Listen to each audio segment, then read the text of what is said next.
Hallelujah, praise the Lord. ஆவி ஆத்துமா சரீரத்தை குறித்து படித்து கொண்டிருக்கிறோம். இதில் இன்ட்ரெஸ்டிங்காக இன்னொரு வசனம் பார்க்கலாம். நம்ம எபிரேயர் 4:12 எபிரேயர் 4:12 இப்படி சொல்லுது: தேவனுடைய வார்த்தையானது ஜீவனும் வல்லமையும் உள்ளதாயும் இருபுறமும் கருக்குள்ள எந்த பட்டயத்திலும் கருக்கானதாயும் ஆத்துமாவையும் ஆவியையும் கணுக்களையும் ஊனையும் பிரிக்கத்தக்கதாக உருவக்குத்துகிறதாயும் இருதயத்தின் நினைவுகளையும் யோசனைகளையும் வகையறுக்கத்தக்கதாயும் இருக்கிறது. ஹல்லேலூயா. ஸோ இதில் நம்ம கவனித்து பார்த்தோன்னா, அதாவது ரொம்ப ரொம்ப ஒட்டி இருக்கிற ஒரு விஷயங்கள், ரெண்டுமே ஒரே மாதிரி இருக்கிற விஷயங்களை கூட பிரிக்கத்தக்கது ஆண்டுடைய வார்த்தை அப்படிங்கிறத இந்த வசனம் சொல்லுது இல்லைங்களா. அதில் இந்த வசனம் எப்படி சொல்லுது பாருங்கள்: ஆத்மாவையும் ஆவியையும் பிரிக்கத்தக்கதாய். அப்போது ஆத்மாவும் ஆவியும் ரொம்ப ரொம்ப ஒட்டி இருக்குது, ரொம்ப ஒரே மாதிரி இருக்குது. அதை கூட பிரிக்க ஆண்டுடைய வார்த்தையால் முடியும் அப்படிங்கிறத இந்த வசனத்தினுடைய பாயிண்ட்டு.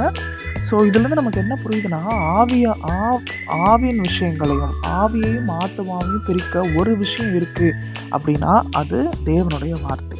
ஹல்லேலூயா, ஆமென். இப்போ ஒரு சாட்சி கேட்கலாம். என்னோட கம்பெனியில் என்னோட ஃப்ரெண்டு ஒரு பொண்ணு ராஜின்னு, அவங்களுக்கு திடீர்னு கழுத்து சுளிக்கு பூச்சின்னு, அக்கா என்னால் இப்படி திரும்பவே முடியல, இப்படி பண்ணவே முடியலக்கா, ரொம்ப கஷ்டமாக இருக்குது, என்னால் எந்த வேலையும் செய்ய முடியல, ரொம்ப இதுவாக இருக்குக்கா அப்படின்னு சொன்னாங்க. அப்போ அவங்களுக்காக நான் ப்ரேயர் பண்ணேன். இருமா, நான் ப்ரேயர் பண்ணுறது ஒரு 1/2 hour கழிச்சு பண்ணேன். ஏன்னா சாருங்கெல்லாம் ஜென்ரல் ஷிஃப்ட் இருக்கிறதுனால போய்கின்னு இருந்தாங்க. அதனால் இருமா கொஞ்ச நேரம் கழிச்சு பண்ணேன்ட்டு அவங்க வராத போது பண்ணேன். தேவன் லைன் உள்ளே பண்ணேன். தேவன் உடனடியே சுகத்தை கொடுத்தாரு. அதாவது தொடர்ந்து இருமினே இருந்தாங்க. ஒரு செகண்ட் இருமினே இருப்பாங்க. தேவன் அதுலேயே சுகத்தை கொடுத்தாரு. அதுக்காக நன்றி. அது மட்டும் இல்லை, போன வெள்ளிக்கிழமைன்னு எனக்கு திடீர்னு கால் ஒரு மாதிரி கரண்ட் ஷாக் அடிக்கிற மாதிரி ஆயிடுச்சு. லெஃப்ட் சைடு கால் ரொம்ப கஷ்டமாக இருந்தது. என்னால் நிற்கவே முடியல, ஒரு மாதிரியா இருந்தது. ஆனால் ஸ்டாண்டிங் வச்சு தான் பண்ணணும். அதனால் ஆண்டவர்கிட்ட கேட்டப்பா, எல்லாருக்கும் ஆண்டவரே உங்ககிட்ட இருந்து சுகத்தை வாங்கி தரப்பா, எனக்கு சுகத்தை கொடுங்கப்பான்ட்டு ஜெபம் பண்ணேன். நடக்கும்போது கூட நிச்சயம் கட்சிதான் ஒரு மாதிரி நடக்கிறேன் அப்படின்னு, கால் ஒரு மாதிரி வலிக்கிற மாதிரி இருந்தோம். தேவன் உடனடியாக எனக்கும் சுகத்தை கொடுத்தாரு. அதுக்காக நன்றி. எந்த ஊழியத்தில் நீங்கள் எங்கள் கூட பங்கேற்கணும் அப்படின்னு ஆசைப்பட்டீங்கன்னா எங்களுக்காக ஜெபிக்கலாம்.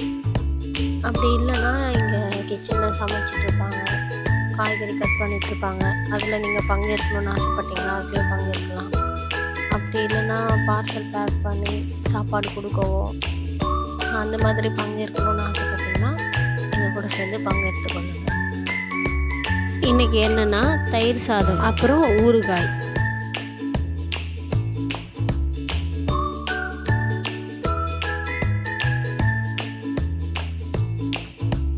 இன்னமும் 6 மணிக்கு இங்கே மீட்டிங் நடக்கும். எல்லோரும் வாங்க.